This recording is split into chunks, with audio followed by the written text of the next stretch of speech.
ঈদের নামাজ পড়ার সঠিক নিয়ম। ঈদের নামাজে যাওয়ার আগে অবশ্যই আমার এই ভিডিওটি দেখবেন। ইনশাআল্লাহ ঈদের নামাজ নিয়ে আপনার কোনো প্যাচ লাগবে না।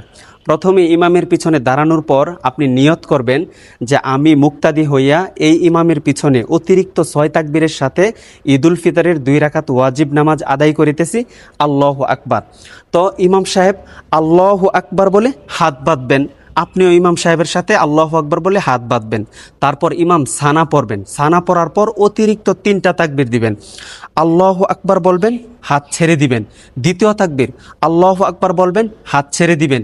তৃতীয় তাকবীরের মাথায় আল্লাহু আকবার বলে হাত বেঁধে নেবেন।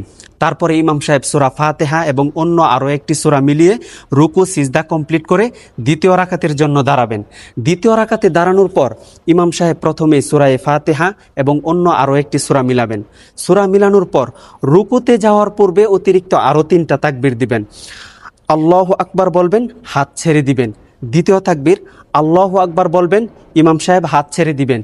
তৃতীয় তাকবীর আল্লাহু আকবার বলবেন, হাত ছেড়ে দিবেন। চতুর্থ তাকবীরের মাথায় ইমাম সাহেব আল্লাহু আকবার বলে ডাইরেক্ট রুকুতে চলে যাবেন।